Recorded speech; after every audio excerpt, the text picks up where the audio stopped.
Insert, baiklah pemirsa, yang namanya manusia kan adalah makhluk sosial gitu ya. Apalagi yang namanya berhubungan sesama tetangga itu kita harus menjaga yang namanya hubungan baik. Karena bagaimanapun juga tetangga itu menjadi garda terdepan ketika ada situasi darurat. Dan juga tetangga itu bisa ada saat kita saling membutuhkan. Itu dia, tapi namanya lagi kembali bertetangga ya. Pasti ada aja cekcok sedikit gitu kan. Mengenai sampah lah. Cekcok tetangga. Itu bisik-bisik tetangga. Salah ya. Tapi ini cerita lama ya pemirsa ya. Jadi buat tetangganya Ayu di sana jangan tersinggung gitu kan. Ini kita lagi ngebahas masa lalu di mana ternyata Ayah Ojak tuh pernah marah-marah sama salah satu tetangga yang kabarnya sih pernah ngomongin Ayu. Oke, terus dilabrak? Dilabrak langsung.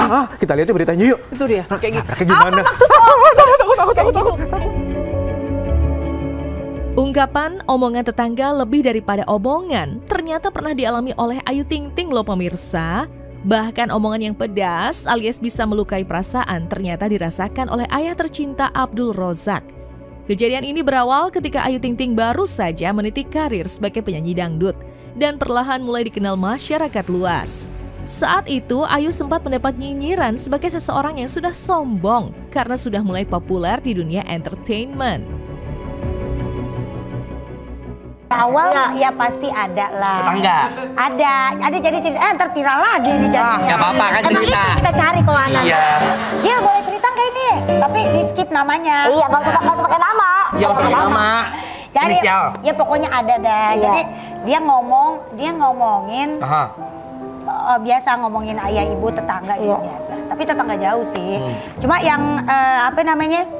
Yang lagi ada di situ. Jadi waktu itu suasananya lagi di kereta. Terus di deket tuh orang lagi ngomong, ada ponakannya ayah, persis memang ponakan. Di kereta. Sepupu kita di kereta. Iya. Denger lah. Ngomong apa dia itu? Ya ada ngomongnya bla gitu katanya. Apa? Pokoknya kita dibilang belagu dah. Terus orang? Iya, dibilang kayak apa? OKB. Orang kayak Iya, baru. OKB. Apa kalau pakai perhiasan apa namanya? Banyak gitu. Terus ponakannya ayah ngelapor lah, nanya ke lagi pada ngumpul ayah, Mang, itu siapa ya kemarin ketemu di kereta gitu. Cuma dia memang nggak kenal gitu. Orang ngapain Mang? Ngomongin ayah. Iya, dia ngomongin gini gitu. Aku mah diem aja gitu. Terus orangnya begini. Rupanya apa yang didengar oleh sepupu Ayu Ting Ting sampai ke telinga ayah Ojak. Merasa tak terima dan mengenal ciri-ciri orang yang berbicara di belakang soal anaknya. Suami Umi Kalsum itu tidak diam saja. Ia langsung pasang badan untuk Ayu. Orangnya dia, yakin dia. Lu tahu ya, disikat. bapak emak gue itu nggak pernah ngusik hidup orang. Ya. Dari kita susah kita nggak pernah peduli sama tetangga, mau orang kaya mau apa, kita nggak pernah sirik, kita nggak pernah iri dengki. Tapi jangan sekali-sekali ngusik hidup kita. Betul. Kasarnya gitu kalau orang Bahaya. Jangan nyenggol ya. Iya gitu. Samperin sama ayah? Disamperin sama ayah sama Terus? ibu. Ya disamperin lah. Ya disamperin lah. Dia mau ngaku antara ngaku tapi memang itu benar. Iya. Gitu. Ya, emang apa? Duit anak gua yang kerja lah. Emang bener dong. Bener. Kan? Betul. Gini, kalau aku tuh prinsipnya gini.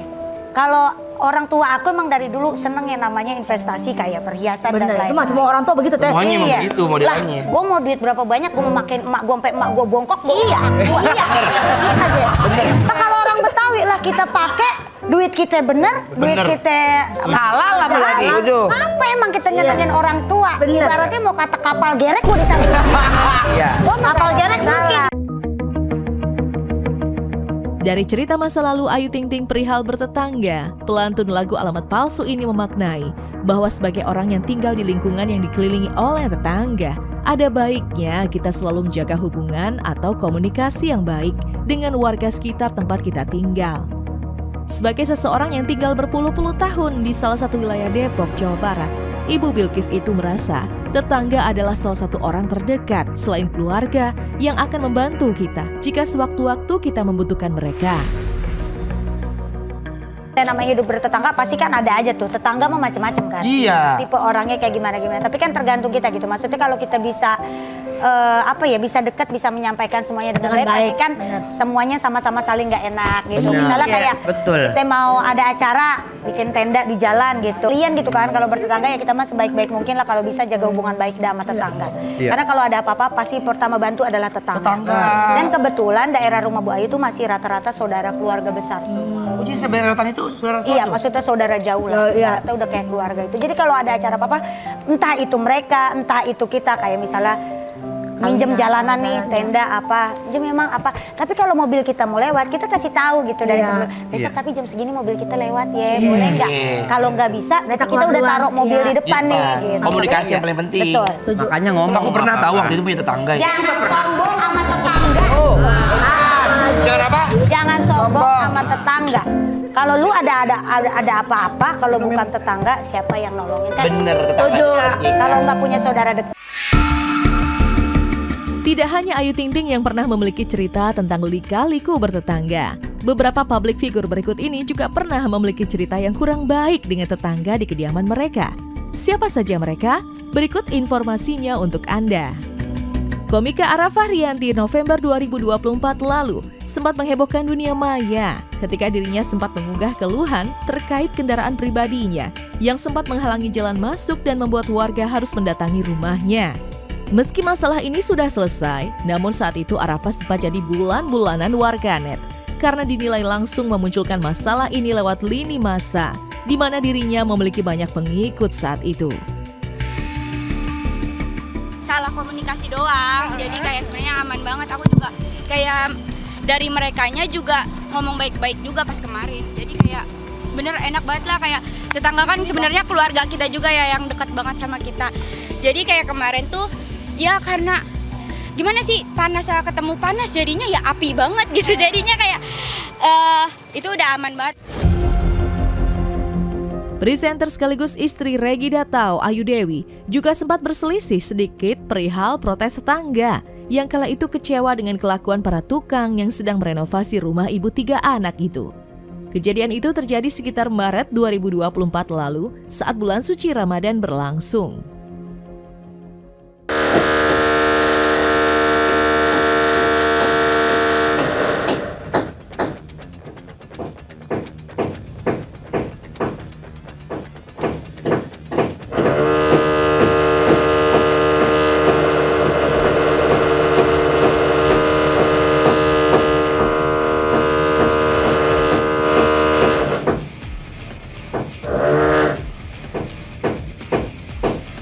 Sebenarnya nggak ada masalah, dia gimana ya, nggak ada masalah dia mau bangun berapa lama, ininya gimana gitu kan.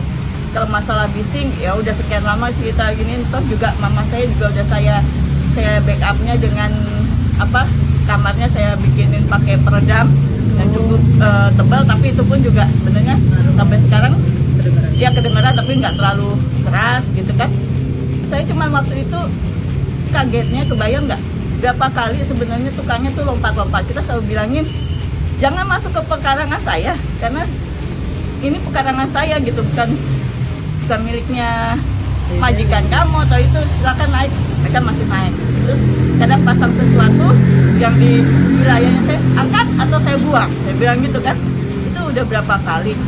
Meskipun kadang-kadang tukangnya juga buang puntung rokok. Dia makan apa yang minum es itu sampahnya juga dibuang. Aku kadang-kadang udah mati, emang rumah saya tempat sampah apa? RT-nya kan di rumah, RT-nya nggak ada yang negur kita.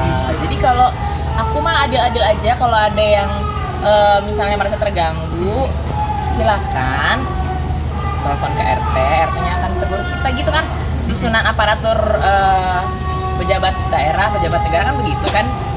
Kalau mungkin ada yang komplain teman-teman wartawan ya, aku nggak tahu maksudnya apa, tapi kan kalau aku biasanya dari kecil itu diajarin, misalnya kita punya apa ya, kita terganggu terhadap apa, siapa ya sesuai dengan strukturnya.